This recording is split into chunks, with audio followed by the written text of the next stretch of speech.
Hi and welcome to the second part of GlassFish a la carte. In part 1, I installed GlassFish v3 starting from a small 5 megabyte bootstrap code. In this demo, I'll be adding an additional set of modules to actually do something other than just start the domains.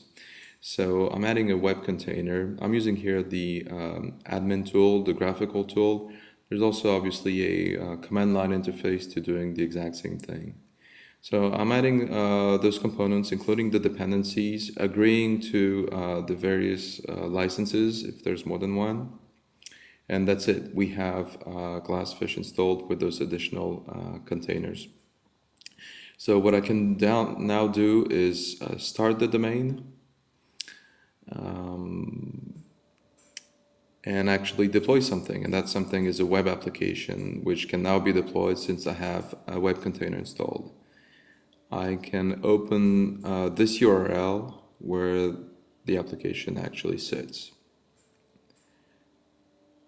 Nothing really fancy at this point. Now, the next thing I'm doing here is looking at some OSGi bundles and showing how GlassFish v3 deals with them. Here I have a very simple service definition and some OSGi metadata in the manifest to express the API that's being exported.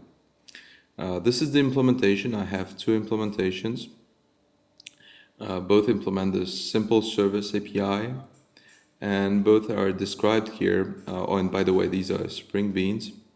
Are described here in the simple services XML and the equivalent OSGi config file. And obviously in the manifest, I import the package, which is the API, and export the implementation. What I'm doing here is actually adding a repository, which happens to be a local one, and this is what we call an IPS repository, image packaging system. And this is where I have an additional container that is being made available. And in that case, this is a Spring OSGi unmodified container.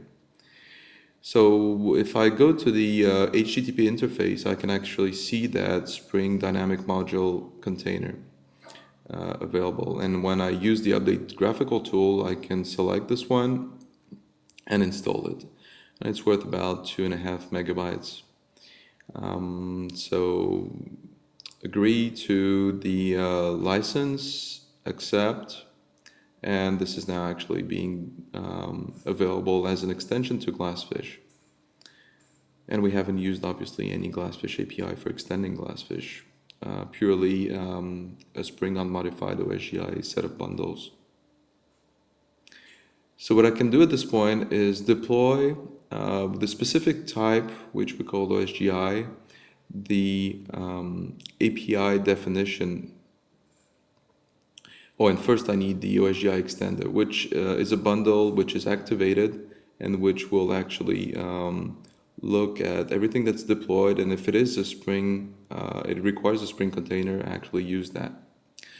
Here in the Felix admin console, you can see that this is actually activated, the Spring OSGi extender.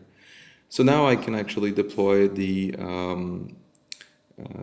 definition of the service, and this being an OSGi bundle. So target simple service API.jar.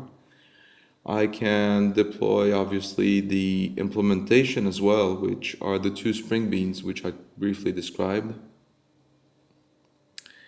And now to show you how we can actually make use of that, let's look at a simple servlet, which happens to be here a Servlet 3.0, which uses this add web servlet annotation, and see how we simply use the standard add resource annotation and refer to a given service by its name. And at this point, we can just, by making sure the injected service is not null, simply invoke that service. So without using any Spring API or any GlassFish API for that matter. So that web app, that servlet is in a web app which is deployed